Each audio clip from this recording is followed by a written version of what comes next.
Hai, saya Mata Suherman. Hari ini saya mau menjawab pertanyaan yang sering banget masuk ke dalam inbox saya tentang backdrop di dalam studio.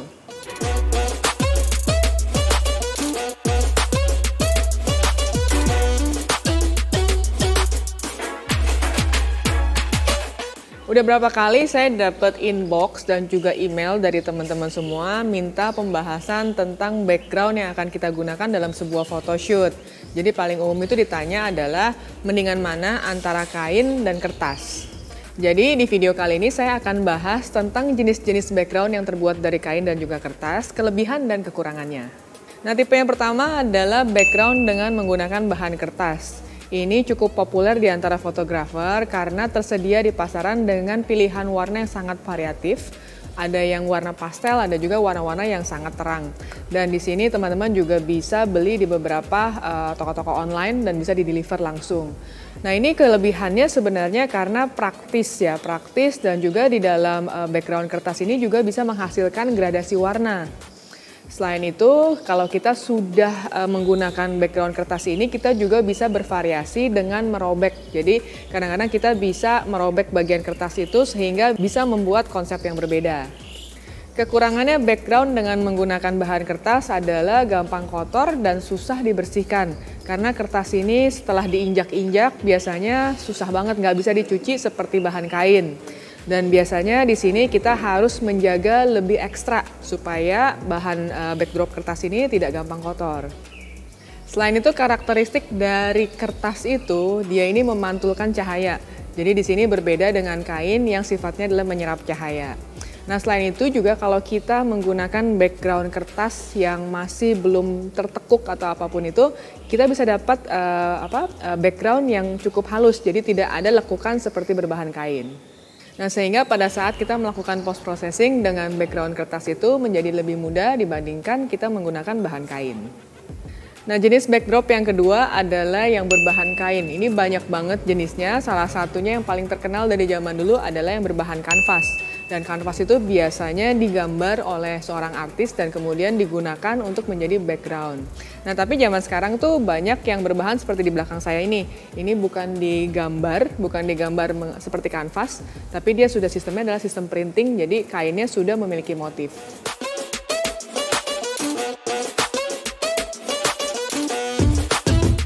Selain itu, yang terkenal di pasaran adalah yang berbahan muslin atau kain katun. Ini biasanya digunakan untuk orang-orang yang ingin foto pas foto gitu. Biasanya tersedia dengan ragam warna dan memang umum banget dan gampang banget untuk didapatkan. Selain itu ada juga backdrop kain dengan berbahan woven atau non-woven. Kalau teman-teman pernah lihat saya shoot untuk underwater, waktu itu saya menggunakan bahan backdrop itu dengan non-woven. Jadi saya bisa celupkan ke dalam air dan dia juga lebih gampang untuk dikeringkan. Kalau kain-kain ini kekurangannya adalah mengenai lekukan. Tapi ini kembali lagi ke konsepnya masing-masing. Ada kalanya lekukan itu bisa mempercantik pada saat kita menerapkan pada konsep tertentu gitu ya. Tapi ada kalanya kita itu menghindari tekukan-tekukan kain itu. Maka daripada itu pada saat kita pemasangan backdrop kain, kita harus pastikan dia terikat secara kuat dari sisi kiri ataupun sisi kanannya. Dari beragam backdrop kain ini biasanya kain muslin yang paling umum banget, gampang dicari dan juga murah. Dan biasanya fotografer pemula banyak menggunakan ini. Tapi kalau teman-teman sebenarnya ingin bervariasi dengan menggunakan kain apapun sebenarnya sah-sah aja. Tapi tips dari saya, coba cari bahan yang tidak mengkilap. Karena kalau kita foto dalam studio menggunakan lampu studio, biasanya background yang bisa memantulkan cahaya itu cukup mengganggu hasil akhirnya. Nah, jadi kalau teman-teman mau cari yang berbahan kain, teman-teman harus make sure juga nih bahan-bahannya ini pastikan agak lebih tebal. Karena kalau misalkan dia transparan, otomatis segala yang di belakang ini pasti akan kelihatan. Jadi kalau teman-teman tahu bahannya agak tipis, coba cari background itu adalah background tembok. Nah, yang di tangan saya ini salah satu jenis backdrop kain yang mungkin teman-teman bisa gunakan kalau teman-teman mungkin punya ruangan yang kecil di rumah, pengen coba-coba belajar studio lighting, bisa menggunakan backdrop seperti ini. Ini bahannya kira-kira sekitar 2 meter. Ini dari brandnya adalah Kate Backdrop. Buat teman-teman yang ingin beli atau cari informasinya, silahkan cek di link di bawah ini.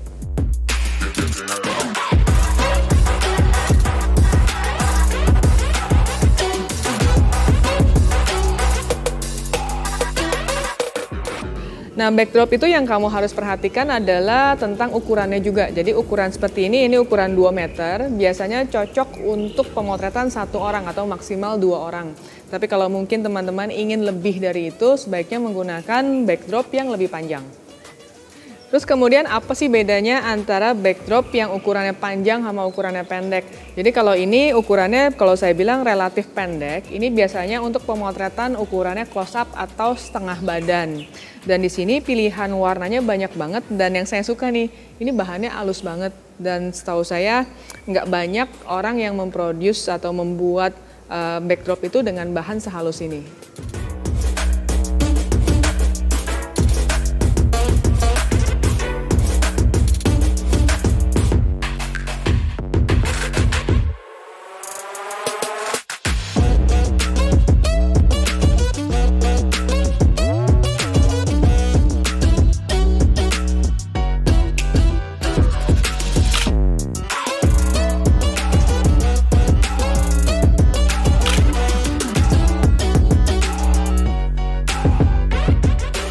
Dan kalau teman-teman tahu, backdrop itu juga ada macam-macam. Kalau teman-teman mungkin foto makanan atau foto bayi ya newborn, teman-teman pasti tahu dengan backdrop-backdrop yang diletakkan di lantai. Nah ini saya ada satu backdrop yang digunakan untuk di lantai. Ini bagusnya karena bahannya tebal. Ini buat teman-teman yang fotografer newborn penting banget buat ngegunain backdrop yang di lantai yang berbahan tebal supaya tidak tertekuk-tekuk dan mengganggu hasil akhirnya.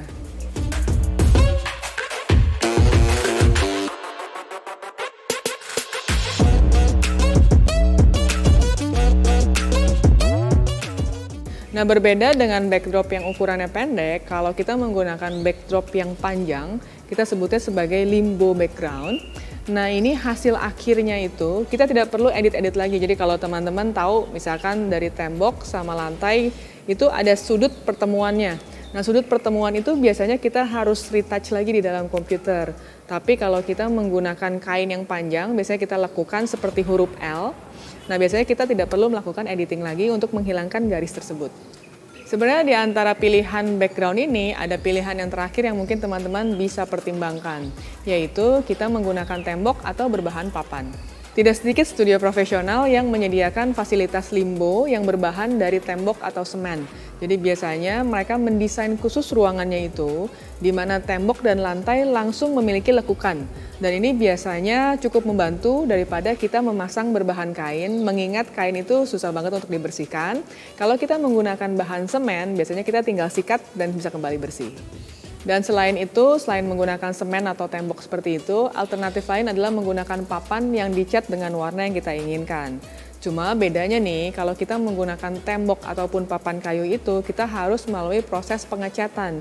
Di mana pengecatan itu butuh waktu kira-kira hampir 1 malam ya untuk mengeringkan. Jadi baru bisa dipakai setelah semuanya benar-benar kering. Nah, hal ini menyebabkan kita tidak mudah mengganti warna background. Jadi kalau teman-teman ingin membuat photoshoot yang banyak banget pilihan backgroundnya, sebaiknya tidak menggunakan alternatif ini. Tapi kalau teman-teman melakukan photoshoot hanya dengan satu buah konsep yang membutuhkan satu buah warna, nah teman-teman bisa memikirkan alternatif dengan menggunakan tembok ataupun papan yang berwarna.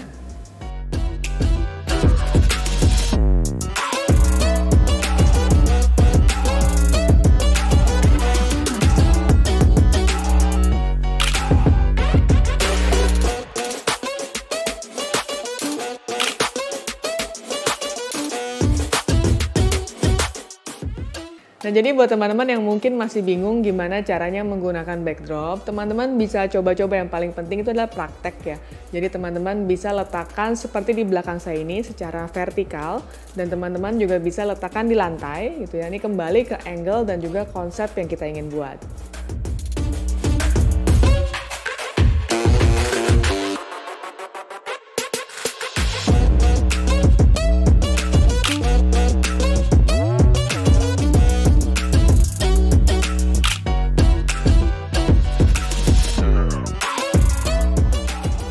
Dan jadi pembahasan kali ini tentang backdrop sudah selesai. Buat teman-teman yang ingin request tema berikutnya, silahkan tulis di bawah. Dan juga jangan lupa like, comment, subscribe, dan juga share. Thank you for watching.